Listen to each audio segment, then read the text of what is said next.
আমাদের এই কার্যকর এবং পে কমিশন গঠন করে কোটি কোটি টাকা খরচ করার পরে যখন পে কমিশন আমাদের প্রস্তাব জমা দেন, তারপরেও অসম্মতি বা অপারগতা জানাচ্ছে। আপনি যদি না পারেন তবে কেন পে কমিশন গঠন করলেন? সারা বাংলাদেশের জনগণকে বলা হলো সরকারি চাকরিজীবীদের বেতন দ্বিগুণ হয়ে গেছে, আপনি পারবেন না, তাহলে কেন সরকারি কর্মচারীদেরকে ছোট করলেন? সবাইকে কেন জানালেন যে বেতন দ্বিগুণ হয়ে গেছে? আজকে রিক্সাওয়ালা, চাওয়ালা থেকে শুরু করে সবাই জানে সরকারি চাকরিজীবীদের বেতন। আমরা যে সংসার চালাতে পারি না, আমরা যে ঋণগ্রস্ত, আমাদের এই ঋণগ্রস্ততার কাছে আজকে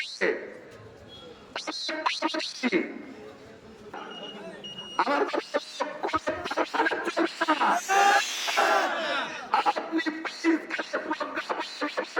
আপনি আপনাকে দিতে হবে।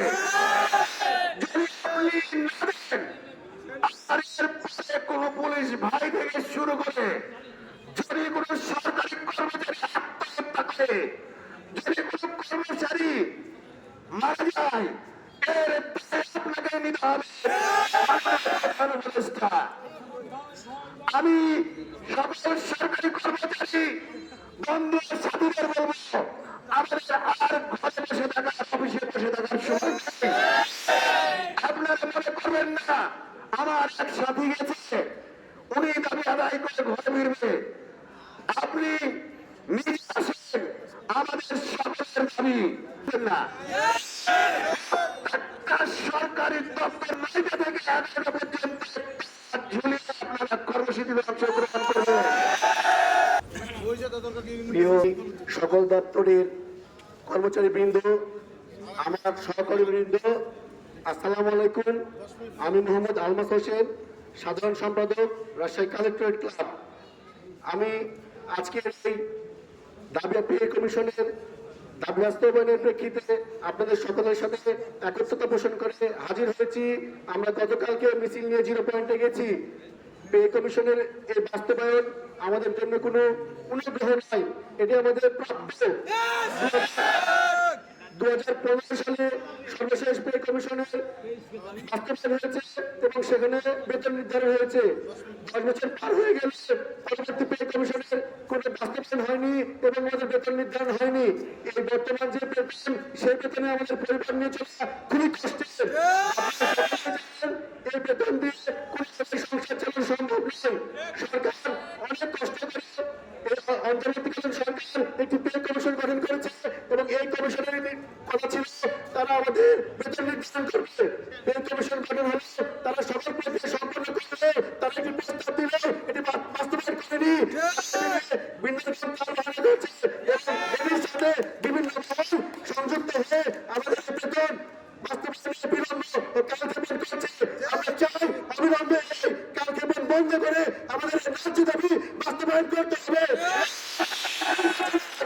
এই নির্বাচনের আগে আমাদের বেতন বাস্তবায়ন করে প্রজ্ঞাপন দিতে হবে।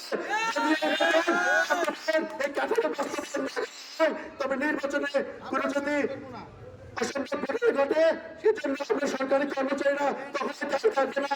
তাই আমি সরকারের দৃষ্টি আকর্ষণ করে বলছি, আপনারা বেতন বাস্তবায়ন করে প্রজ্ঞাপন জারি করছেন এবং আমাদেরকে সুষ্ঠুভাবে নির্বাচনের দায়িত্ব পালন করতে সহায়তা করছেন। আমি সকলকে ধন্যবাদ জানাই এবং কালকে আন্দোলনে আমাদের সাথে একত্রিত হয়ে আমাদের সকল আন্দোলন বাস্তবায়ন করতে সহযোগিতা করুন। এই বক্তব্য দিয়ে আমি আমার বক্তব্য শেষ করছি। আসসালামু আলাইকুম। কোষাধ্যক্ষ আমি মোহাম্মদ সাকিবুল ইসলাম, রাজশাহী কালেক্টরেট ক্লাবের কোষাধ্যক্ষ।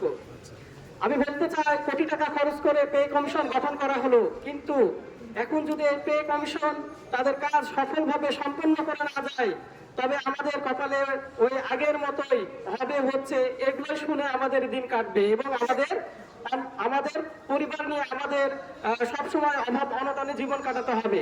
আসলে তারা কি চায় না যে আমরা সরকারি কর্মচারীরা স্বাচ্ছন্দ্যে সুখে স্বাচ্ছন্দ্যে আর্থিক সচ্ছলতা নিয়ে জীবনযাপন করি? তারা কি চায় না আমাদের বাচ্চারা সুন্দর একটা স্কুলে পড়ুক, তাদেরকে সুন্দর অনেক প্রাইভেট দিয়ে আমরা মানুষের মতো মানুষ করতে পারি? তারা কি চায় না আমরা সুন্দর জীবনযাপন করি? তবে কেন এত কালক্ষেপণ পে স্কেল না দিয়ে? 11 বছর হতে যাচ্ছে, এখন পর্যন্ত কোনো পে স্কেল দেয়নি। এত দেখা যাচ্ছে যে 5 বছর পর পরে পে স্কেল দেওয়ার কথা, কিন্তু এখনো সেটা হচ্ছে না। এখন আমাদের পিঠ দেখালে ঠেকে গেছে, আমাদের আর কিছু করার নাই। এখন যদি পে স্কেল না হয়, আমরা সর্বোচ্চ অবস্থানে যেতে পারি। সেই পরিক্রমায় আমরা হচ্ছে যে নির্বাচন থেকে সরে দাঁড়াতেও পারি। এখন